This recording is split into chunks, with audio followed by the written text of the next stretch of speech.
Закон алкоголь сатуны шекли, депутатлар эшмәкәрләрнең мөмкинлекләрен киңәйтә. 17 июньнән республикада гамәлгә керәчәк закон буенча кичке 10-нан иртәнге 10-га кадәр кафе һәм рестораннардан алкоголь эчемлекләрне үзең белән алып чыгу тыела. Закон бер яктан алкоголь сатуны шекли, бер яктан эшмәкәрләргә ярдәм итә. 8 апрельдә шул ук документка республика депутатлары төзәтмәләр кертте. 1 майдан 1 октябрьгә кадәр җәйге кафеларда спирт күләме 6%-тан артмаган эчемлекләр белән сәүдә итәргә рөхсәт бирделәр.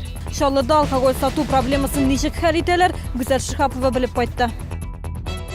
Россия президенты Владимир Путин ана капиталы хисабына бер тапкыр бирелә торган түләү турындагы законны имзалады. 12 мең сум күләмендәге андый түләү 2009 елда кризиска каршы чара сыйфатында тормышка ашырылган иде.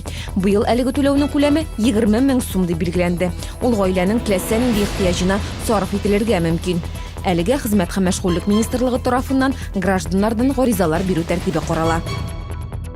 Бүгін Чаллыда уникаль операция салды. Кама балалар медицина үзәгендә табиблар җитлек туган баланың күзләрен савыктырды. Әлегә кадәр ретинопатия диагнозы куелган сабыйларга операцияны Казанда Республика балалар клиникасында ясадылар. Хәзер бу Чаллыда да мөмкин. Катлаулы операция ясау өчен Кама балалар медицина үзәгендә кыйммәтле җиһазларда махсус өйрәтелгән табиб та бар. Катлаулы операция барышын Ләйсән ханова күзәтте. Укучыларга бердәм дәүләт имтиханнарын тапшыру өчен тагын бер мөмкинлек бирелә. Сынауны алар көз көнендә үтә алачак. 29 сентябрьдә рус теленнән, 9 октябрьдә математикадан. Укучы көзен сынауларны уңышлы тапшырган очракта да ул югары уку йортларына керә алмаячак. Әмма киләсе елда инде йөге бирү таләп ителми. Документларны ул теләсә кайсы вузга тапшыра ала.